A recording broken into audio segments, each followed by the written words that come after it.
The master Prakash classes YouTube channel आप सभी लोगों का स्वागत करता है। उत्तर प्रदेश में जूनियर शिक्षक भर्ती की तैयारी करने वाले सभी अभ्यर्थी तैयार हो जाइए। आज का अपना प्रैक्टिस सेट सॉल्व करने के लिए पिछले कुछ दिनों से दूसरे काम में व्यस्तता के कारण आपको प्रैक्टिस सेट नहीं मिल पा रहा था, लेकिन आज से रोज़ 10 बजे सुबह 10 बजे आपको अपना प्रैक्टिस सेट मिलेगा। तो चलिए हम लोग स्टार्ट करते हैं आज का अपना प्रैक्टिस सेट और देखते हैं किस में कितना है दम।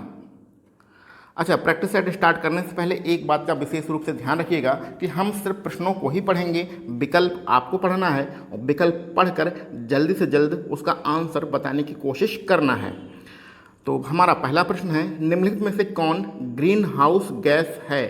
तो ये 4 विकल्प आपको दिए गए हैं, इसमें बताना है कि कौन सी गैस ग्रीन हाउस गैस है। विकल्प आप जल्दी से देखिए और जल्दी से जल्द उसका आंसर बताने की कोशिश करिए। इसमें ऑप्शन 1 मीथेन आपका बिल्कुल सही रहेगा। आगे दूसरे नंबर के प्रश्न पर चलते हैं। छोटा नागपुर का पठार, दूसरे प्रश्न में दिया गया है, छोटा नागपुर का पठार निम्न में से किसके उत्पादन हेतु प्रसिद्ध है? तो छोटा नागपुर का पठार किसके लिए प्रसिद्ध है? छोटा नागपुर का पठार आपका लगभग झारखंड के आसपास वाले क्षेत्रों में पाया जाता है और यहाँ पर सबसे ज़्यादा क्या निकाला जाता है? कोयला निकाला जाता है। तो इस प्रकार विकल्प बी आपका बिल्कुल सही रहेगा। तीसरा प्रश्न बहुत ही आसान प्रश्न है, वर्तमान समय में भारत में कुल कितने राज्य और संघ शासित क्षेत्र हैं? तो इसको तो समझाना ही नहीं है, सबको इसका आंसर पता होगा। ऑप्शन नंबर डी हमारा बिल्कुल सही रहेगा। 28 राज्य और 8 केंद्र शासित क्षेत्र हैं। आगे बढ़ते हैं चौथे नंबर पे, कौन सा हड़प्पीय नगर 3 भागों में विभाजित है? तो आपको बताना है कौन सा हड़प्पा कालीन नगर है जो 3 भागों में विभाजित था। ये 4 विकल्प ध्यान से देख लीजिए। तो चौथे प्रश्न में आपका ऑप्शन नंबर सी धौलावीरा बिल्कुल सही रहेगा। 5वें नंबर पर चलते हैं, बौद्ध धर्म में त्रिरत्न से क्या मतलब होता है? तो त्रिरत्न का क्या मतलब होता है बौद्ध धर्म में? सबको इसका आंसर पता होना चाहिए। विकल्प बी आपका सही रहेगा। बुद्ध, धम्म और संघ ये हमारे त्रिरत्न कहलाते हैं। इतिहास पे चलते हैं, राणा सांगा की बात करते हैं। राणा सांगा ने निम्नलिखित युद्धों में से किस में बाबर के विरुद्ध लड़ाई लड़ी थी? तो राणा सांगा और बाबर की जो लड़ाई हुई थी उसको हम लोग किस युद्ध के नाम से जानते हैं? इसका आंसर होगा विकल्प बी खानवा का युद्ध। आज के हमारे जो प्रैक्टिस सेट में प्रश्न है वो थोड़ा सा हमें लग रहा है कि आसान प्रश्न है, इसलिए फटाफट आंसर देते जाइए और सभी लोगों को इसका आंसर पता होना चाहिए। अगला प्रश्न है, दिल्ली के लाल किले में मोती मस्जिद का निर्माण किसने कराया था? तो दिल्ली में जो लाल किला है उसके अंदर मोती मस्जिद है, उसका निर्माण किसने कराया था? विकल्प डी यहाँ पर सही रहेगा, औरंगजेब ने उसका निर्माण कराया था। आगे बढ़ते हैं अपने 8वें नंबर पर, निम्नलिखित में से कौन भारतीय राष्ट्रीय कांग्रेस का प्रथम अध्यक्ष था? तो भारतीय राष्ट्रीय कांग्रेस के पहले अध्यक्ष कौन थे? आसान प्रश्न है, आंसर आपको पता होना चाहिए। विकल्प सी आपका बिल्कुल सही रहेगा, WC बनर्जी। अब विकल्प सी और बी में कंफ्यूज मत होइएगा, ये WC बनर्जी हैं, यहाँ पर SN बनर्जी हैं। तो WC बनर्जी विकल्प सी आपका सही रहेगा। 9वें नंबर पर चलते हैं, भारतीय राष्ट्रीय कांग्रेस का एकमात्र अधिवेशन जिसमें महात्मा गांधी ने अध्यक्षता किया था। तो भारतीय राष्ट्रीय कांग्रेस का ऐसा कौन सा अधिवेशन है जिसके अध्यक्ष महात्मा गांधी थे? बहुत ही ज़्यादा इंपॉर्टेंट प्रश्न है। ऑप्शन सी आपका सही रहेगा, बेलगांव अधिवेशन जो कि 1924 में हुआ था। आगे बढ़ते हैं, एक पुस्तक है जिसका नाम है India from Curzon to Nehru and after. ये जो पुस्तक है इसके राइटर कौन हैं? इस पुस्तक के लेखक कौन हैं? आप लोग जो आंसर बता रहे हैं उसको कमेंट बॉक्स में भी लिखते चलिएगा और अगर आप लाइव देख रहे हैं तो लाइव चैट में इस सारे आंसर को लिखते चलिए। 10वें प्रश्न का विकल्प ए दुर्गादास इसका बिल्कुल सही आंसर रहेगा। आगे बढ़ते हैं, ऑपरेशन पोलो किससे जुड़ा है? तो ऑपरेशन पोलो के बारे में आप क्या जानते हैं? आसान प्रश्न है, बहुत ही इम्पॉर्टेंट आज के हमारे इस प्रैक्टिस सेट में प्रश्न है और ये है विकल्प डी आपका सही रहेगा। हैदराबाद राज्य में सैनिक कार्रवाई को हम लोग ऑपरेशन पोलो के नाम से जानते हैं। 12 नंबर पर चलते हैं, किसने कहा था संविधान सभा कांग्रेस थी और कांग्रेस भारत था? ये किसने कहा था? चार विकल्पों को ध्यान से देख लीजिए। ये विकल्प ए ऑस्टिन ने कहा था, ऑस्टिन ने ऐसा कहा था। आगे बढ़ते हैं 13 नंबर पे। भारतीय संविधान का छुआछूत उन्मूलन से संबंधित कौन सा अनुच्छेद है? तो छुआछूत से संबंधित कौन सा आर्टिकल है? 13 नंबर में सबको पता है आर्टिकल 17 छुआछूत से संबंधित है। आगे बढ़ते हैं अपने 14 नंबर के प्रश्न पर। भारत के नियंत्रक और महालेखा परीक्षक की नियुक्ति कौन करता है?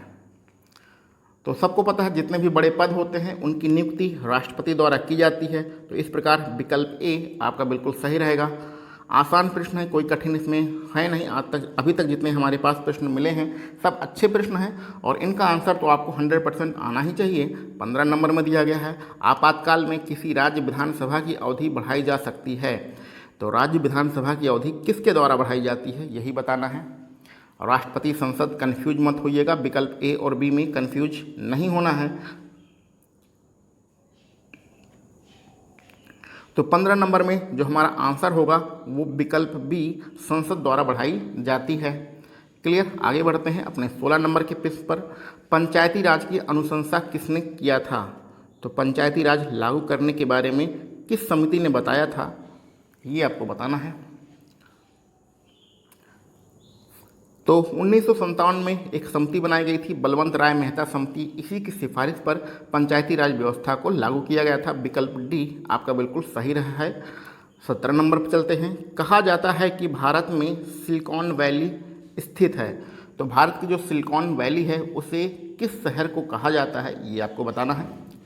बहुत ही आसान प्रश्न है, सभी लोगों को पता है। कंप्यूटर के मामले में जो आपका विकल्प ए है, बेंगलोर सबसे ज़्यादा फेमस है। तो बेंगलोर को भारत की सिलिकॉन वैली कहा जाता है। 18 नंबर पर चलते हैं। भारत की निम्नलिखित नदियों में कौन नदी हिमालय की सभी श्रेणियों को काटती है? तो हिमालय की जितनी भी श्रेणियां हैं सभी श्रेणी को काटती हुई कौन सी नदी बहती है? जल्दी से इसका आंसर बताइए। विकल्प बी यहाँ पर सही रहेगा, सतलज नदी। आगे बढ़ते हैं 19 नंबर के प्रश्न पर। भारत के प्रथम जल विद्युत संयंत्र की स्थापना की गई थी। तो भारत में पहला जो है जल विद्युत संयंत्र कहाँ बनाया गया था?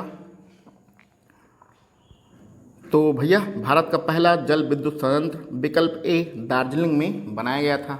आगे बढ़ते हैं अपने 20 नंबर के प्रश्न पर और इसको हम लोग पहले थोड़ा सा एडजस्ट कर लेते हैं।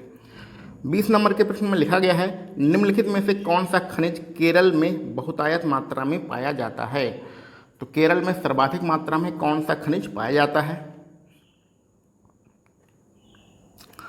इसका आंसर रहेगा विकल्प डी, मोनोजाइट। मोनोजाइट सर्वाधिक मात्रा में पाया जाता है। 21 नंबर पर चलते हैं। प्रकाश वर्ष किसकी इकाई होती है? तो आसान प्रश्न है, सभी लोगों को इसका आंसर पता होना चाहिए कि जो प्रकाश वर्ष होती है वो विकल्प सी, दूरी मापने की इकाई होती है। आगे बढ़ते हैं अपने 22 नंबर के प्रश्न पर। दृश्य वर्णक्रम में सबसे कम तरंगदैर्घ्य वाला रंग कौन सा है? तो सबसे कम तरंगदैर्घ्य किसकी होती है? वन लाइनर प्रश्न है, बहुत ही इंपॉर्टेंट प्रश्न है। विकल्प डी यहाँ पर सही रहेगा, बैगनी रंग की तरंगदैर्घ्य सबसे कम होती है। 23 नंबर पर चलते हैं। कुडमकुलम। कुडमकुलम कहाँ है भैया? तमिलनाडु में है। ये किस लिए प्रसिद्ध है? कुडमकुलम तमिलनाडु में है और ये किस लिए फेमस है ये आपको बताना है। तो ये विकल्प से इसके लिए सही रहेगा, परमाणु बिजली घर के लिए कुडमकुलम प्रसिद्ध है। आगे बढ़ते हैं। एजोला क्या है? 24 नंबर का प्रश्न है, एजोला क्या है? विकल्पों को ध्यान से देखिए। एजोला जो है वो जल में उगने वाला एक प्रकार का पौधा होता है, यानी कि ये जलीय फर्न है। क्लियर। आगे बढ़ते हैं। भोजन का एक प्रमुख अंग कौन सा होता है?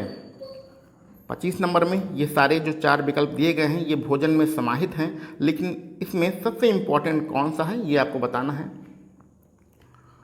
तो भोजन का प्रमुख अंग विकल्प सी, कार्बोहाइड्रेट होता है। ये विकल्प सी आपका सही रहेगा। बाकी तो इसमें सभी भोजन में उपस्थित होते हैं, लेकिन विकल्प सी सबसे ज़्यादा इम्पॉर्टेंट होता है।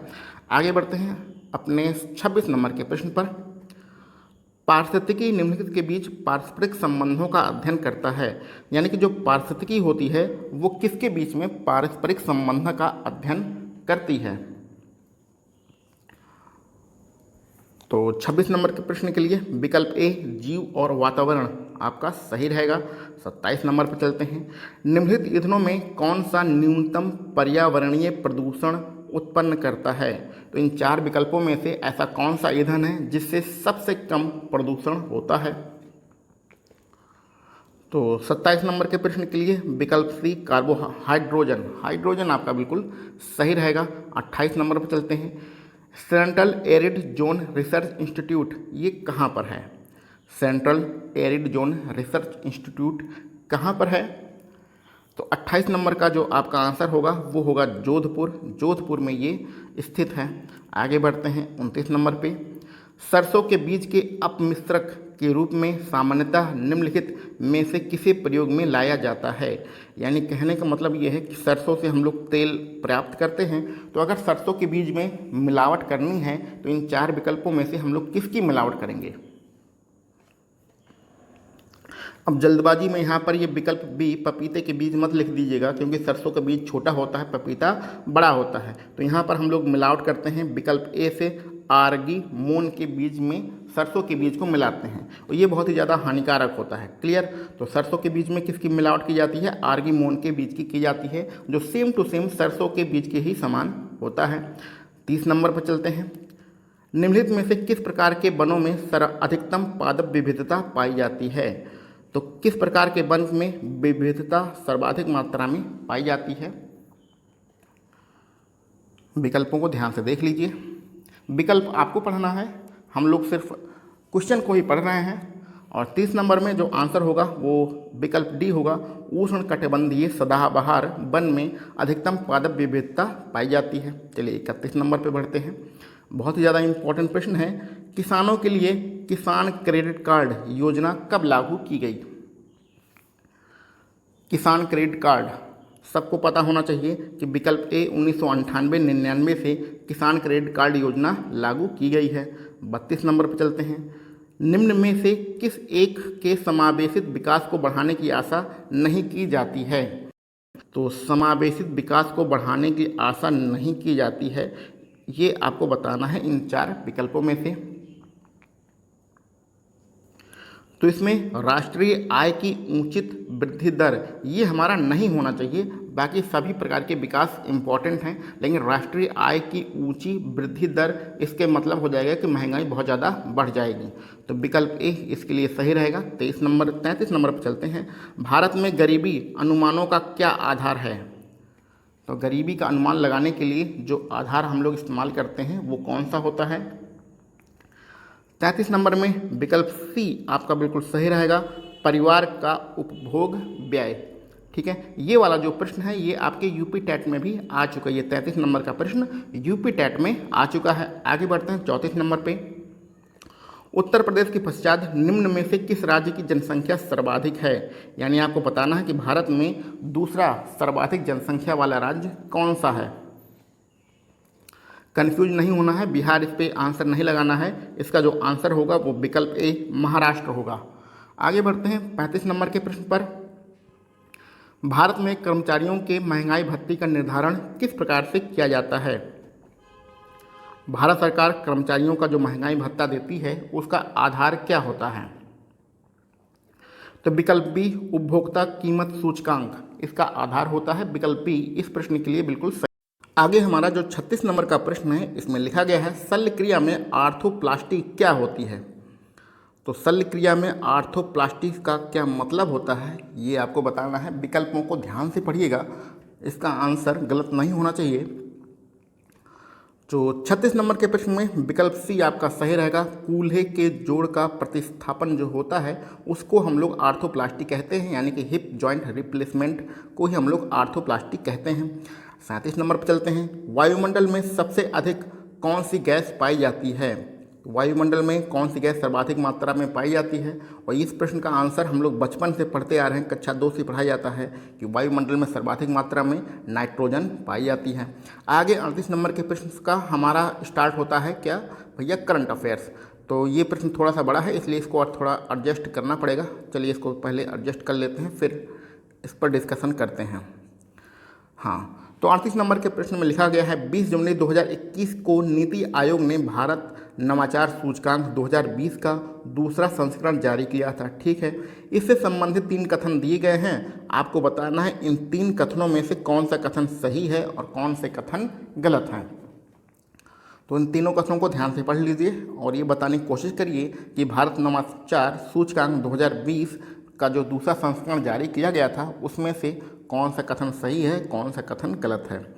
तो आपको बार बार बताया गया है कि अगर आप ऐसी कोई एग्ज़ाम देने जा रहे हैं जिसमें माइनस मार्किंग नहीं है और इस प्रकार का प्रश्न आया है, उसमें एक विकल्प ऐसा दिया गया है जिसमें लिखा है उपयुक्त सभी, तो उपयुक्त सभी को आप टिक करके आ जाइएगा, क्योंकि लगभग 75% केस में यानी 75% प्रश्नों में ये उपयुक्त सभी ही विकल्प हमारा सही होता है। तो इस प्रश्न के लिए भी आपका विकल्प डी सही है, यानी कि ये तीनों कथन आपके सही हैं। आगे बढ़ते हैं अपने 39 नंबर के प्रश्न पर। हाल ही में 5वीं भारत सिंगापुर रक्षा मंत्रियों की वार्ता वीडियो कॉन्फ्रेंस के माध्यम से आयोजित की गई थी और इसका आयोजन कब हुआ था। तो भारत सिंगापुर रक्षा मंत्रियों का जो वीडियो कॉन्फ्रेंसिंग से वार्ता आयोजित की गई थी उसका आयोजन हुआ था विकल्प बी 20 जनवरी 2021। ठीक है, ये सारे करंट अफेयर्स के हमारे प्रश्न हैं। 40 नंबर पर चलते हैं। हाल ही में कब भारत डिजिटल शिखर सम्मेलन 2020 रेडियो कॉन्फ्रेंस के माध्यम से आयोजित किया गया था। भारत डिजिटल शिखर सम्मेलन 2020 का आयोजन कब हुआ था।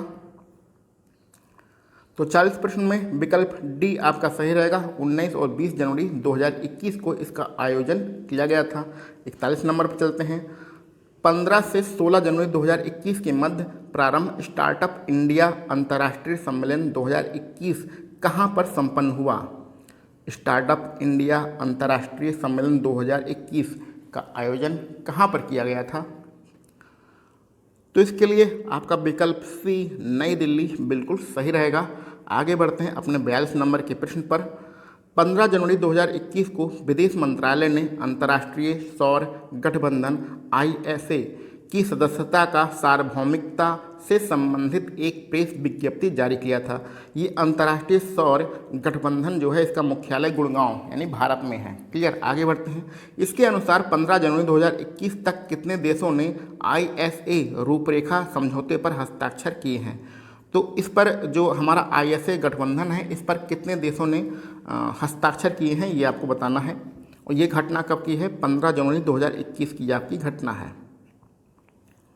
तो 42 प्रश्न में विकल्प बी 89 आपका बिल्कुल सही रहेगा।